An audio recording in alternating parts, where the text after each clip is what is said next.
On the left is Franziska Greter from Germany, and on the right is Lucy Goalie from Ireland, and they're running in the steeplechase, the women's 200-meter steeplechase final at the 2026 European Athletics U18 Championship, and they're going to get physical. Today's episode is brought to you by SeatGeek. Now, Ireland Lucy Goalie is in the lead at the front, up and over, into the drink and out, and they are off. And some are falling and some aren't.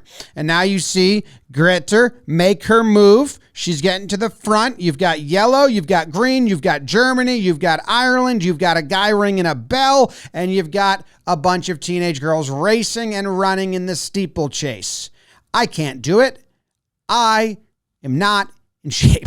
Here they are. Oh, a little peek back from Goalie there, checking on her. And here comes Germany, the last hurdle. And now it's just a dead sprint, and they're going to be bumping elbows down the finish line. And I don't know the rules on all of this contact, but Germany comes back to win it.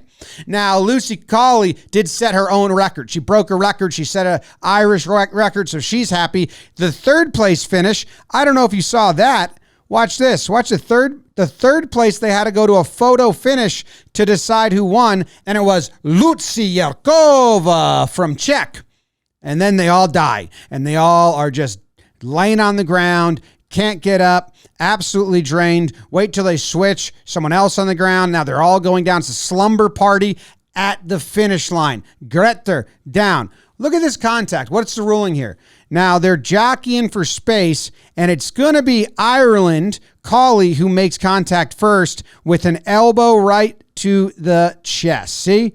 Elbow, bam, right to the chest. Greter feels that and yanks her. And that really helped her win, but Ireland made contact first. So what's the ruling there? You guys tell me, because I'm uncertain of the ruling. Here it is again, right to the chest, and then a little pull. It seems like that pull really helped, but she initiated the contact. So I don't know and understand the ruling there, and I lean on you guys for help. Everybody's happy, but that man folded his arms because he feels awkward and doesn't want to dance. You know who's not going to be happy? Some of these players in a little bit, because two of them get hit in the face. Now up to bat is 6'5", 220-pound, 19-year-old Justin Gonzalez, and he quickly goes down 0-2, and he's just, I'm swinging. I'm going to foul everything off until you give me that breaking ball over the dish, and I send it over the monster. That's right. He's a top 100 prospect for the Red Sox, climbing up the ranks. Absolutely monster shot. They're up 4. Now they're up 7, and he admired it. Why not? It's a beautiful shot. Number 34, Big Papi. He says, I'm the new Big Papi. Catcher's like, come on, dude. That was a little much, right? That was a little much. Why don't you just be cool about it? And he's like, be cool about it? Why don't you be cool about it? Why don't you take that? Bam! Slaps him in the face. Also knocked his own teammate's helmet off his face. And now it's a big ordeal. I mean, that guy's a big guy. We got a big homer. He watches it, looks at it, hops. Nothing crazy, egregious turns. Lets him know, I'm number 34, and this is my jersey. I'm wearing the correct clothes, and then goes on his way. I don't think that was that egregious at all, unless there's more context to the story. And then everyone gets between him, and this is where he goes, bam, right in the face. Look, I mean, this is a big kid. Bam, slaps that catcher's mask just sideways. Twists the catcher's mask. His forearm hits his teammate, and that helmet goes flying in the air. And then everyone's like, whoa. He got 2 helmets dislodged in one slap. A twofer. That's pretty good. He also got ejected from the game, suspended for 3 games, and then when he came back from his suspension, immediately hit a home run. So he leaves. This episode is brought to you by SeatGeek. We're getting ready for fall, which means football, postseason baseball. They're almost here with over 35 million downloads and more than 70,000 listed events, including concerts, sports, festivals, and more. It's no surprise SeatGeek is the #1 rated ticketing app, and you can get 10% off your next set of tickets at SeatGeek. That's 10% off any tickets with promo code Jomboy10. Thank you very much to SeatGeek, and thank you very much to you. Let's keep going. Speed climbing has a new format and has a new fastest woman alive. This was in Poland, and they expanded the wall so 4 climbers can go at once, and the bracket of 32. And Emma Hunt from America sets the new record. Watch this. You want to see humans look like bugs? Look like spiders? This is the sport for you. Now, they all have identical walls, but they don't have identical bodies and identical muscles and identical minds. That's the beauty of the competition. Here we go. And we're just boom, bam. 5.99. No one had ever gotten under 6 seconds, and she did it just in time. Her fastest was 6:07. She can't believe it.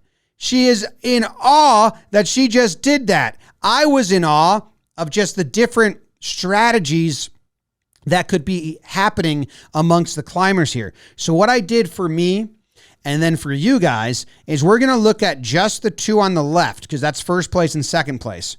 Same track. I was so curious. What did they do different? Same starting point. Now, Emma gets off to a quicker start, and I think she's a little taller. And they've got the boulders. They also have the little black things. I'm sure they have a name. On the right, she uses those little black things right there, and then she really, that's the last one. She never uses them again.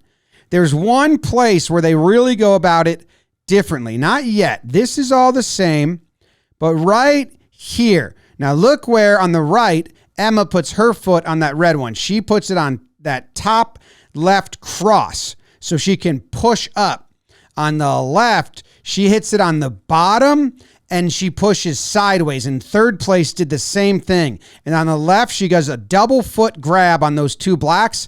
And our record holder, Emma, she doesn't give a crap about those little black circles anymore. She pushes there and straight up, and that's the difference in their time and the better start and just being taller. But the rest is kind of the same a little bit. There's difference again, because like I said, on the left there, you're still using those black circles, but on the right, she's just flying up.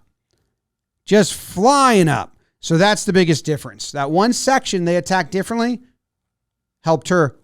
World Cup fever ended, and immediately afterwards, and listen, I know that this is on delay, but I'm on vacation for the summer, so I pre-recorded this, and it's all fun and good. You still might have missed this. If you didn't watch the World Cup, if you didn't tune in, if you don't watch MLS, and you're like, what's going on over there? Well, the goalie, the keeper, he's like, give me the ball, give me the ball, give me the ball. Boom! Boing! Misses it.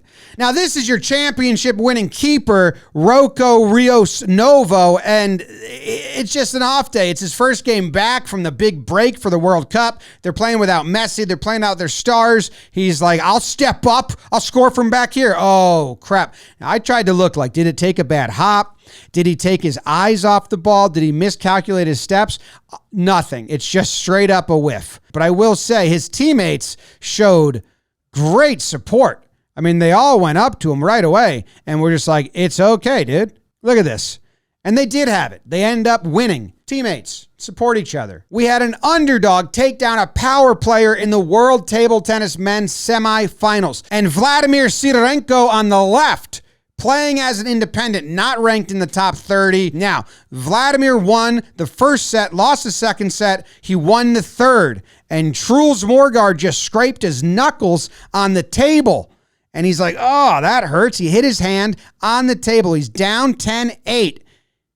Now he wins back a point. 10-9. He's still got the serve. He's got to win this set.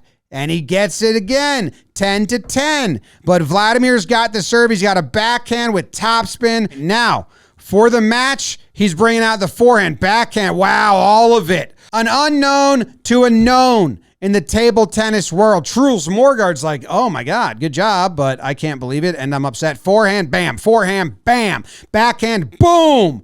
Hits the table, celebrates. That's something you missed that you never planned on watching. It was all stuff you missed that you never planned on watching. Maybe. I know there's a lot of MLS fans in the world now. Thank you very much for tuning in. Appreciate you guys as always. We'll see you next time. Choose a fan of the week. Share it with a friend. Share it with a relative, you know? Your grandma enjoys this. She doesn't know it yet, but neither did you.